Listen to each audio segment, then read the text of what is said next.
Quelle unité de temps choisir lorsque l'on veut trader? La réponse tout de suite.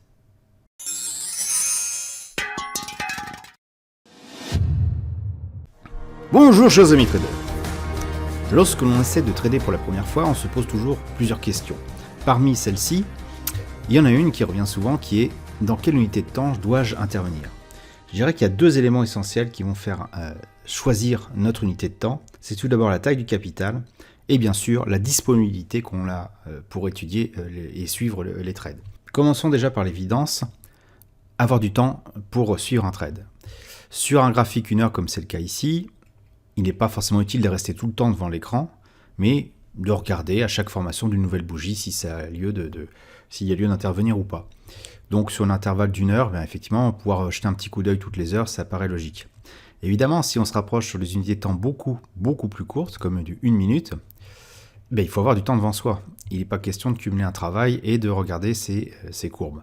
Parce qu'entre le moment où, par exemple, vous êtes interrompu au téléphone à votre travail et au moment où vous retournez à vos écrans, s'il s'écoule 5 minutes, regardez tout ce qui peut se passer en l'espace de quelques minutes. Entre ici, 18h07 et ici, 18h19, en 12 minutes, le prix a pu aller contre votre sens ou dans votre sens, puis repartir et vous n'avez pas pu intervenir. Donc vraiment, la base pour la disponibilité, c'est d'accorder sa capacité de regarder régulièrement les graphiques par rapport à ses disponibilités. Et il faut quand même l'avouer, lorsqu'on travaille, l'idéal, c'est quand même d'être sur une base 1 heure, 4 heures, voire journalier.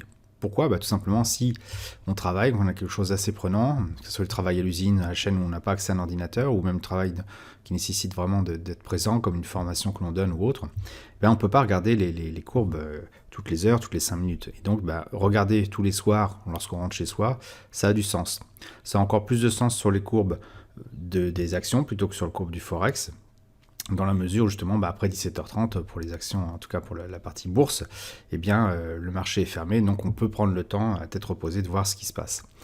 Maintenant, si vous avez du temps et que vous pouvez intervenir jusqu'à même faire du scalping en secondes ou en ticks, on peut se reposer à nouveau la question, quelle unité de temps vais-je choisir? Et là, c'est le deuxième élément qui intervient, c'est le capital.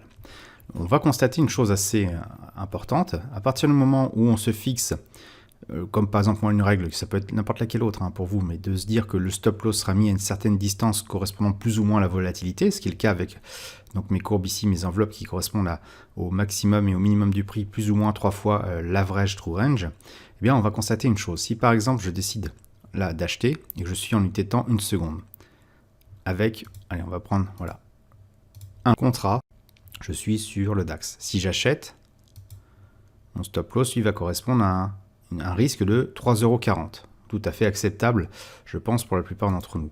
Si maintenant, je passe en 1 minute et que je garde toujours cette notion d'enveloppe à 3 ATR, lorsque je vais acheter, mon risque il va être un petit peu plus élevé, 10,60 €.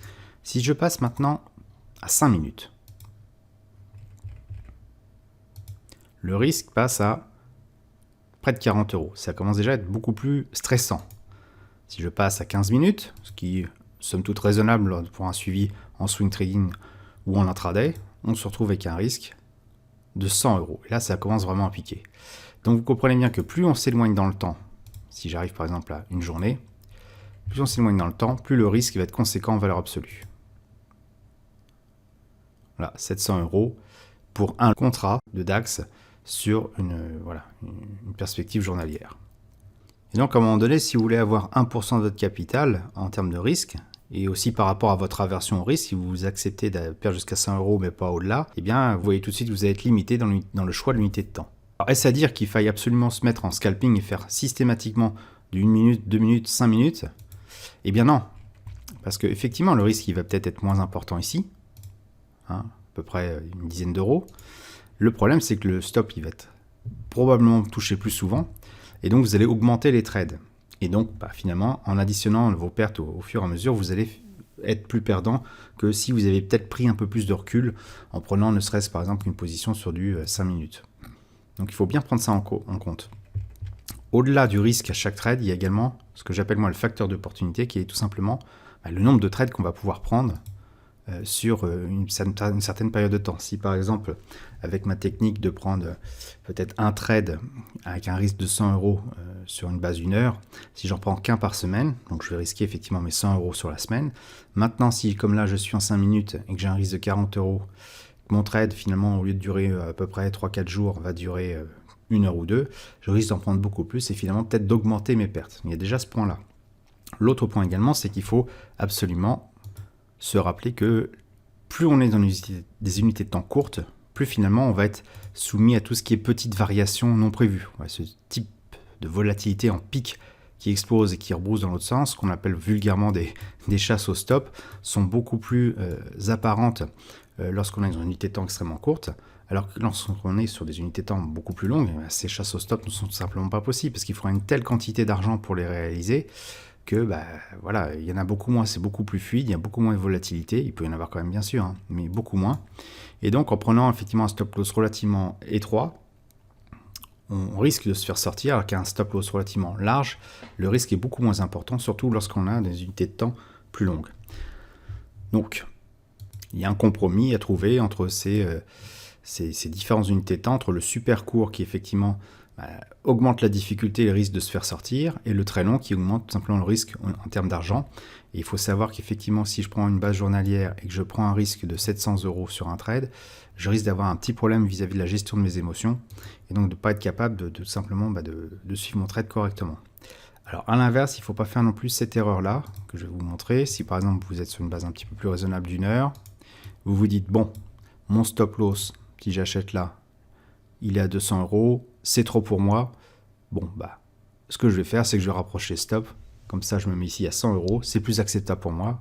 Oui, c'est une stratégie, mais le problème, c'est que votre stop loss a plus de chances, plutôt plus de risques d'être touché. Et ce qui va même se passer, c'est que finalement, vous allez biaiser les chances qui sont en votre faveur, puisque je rappelle que stop loss, à l'origine, c'est plus pour invalider un scénario et vous sortir de position quand vous n'êtes pas capable au niveau émotionnel de gérer ça.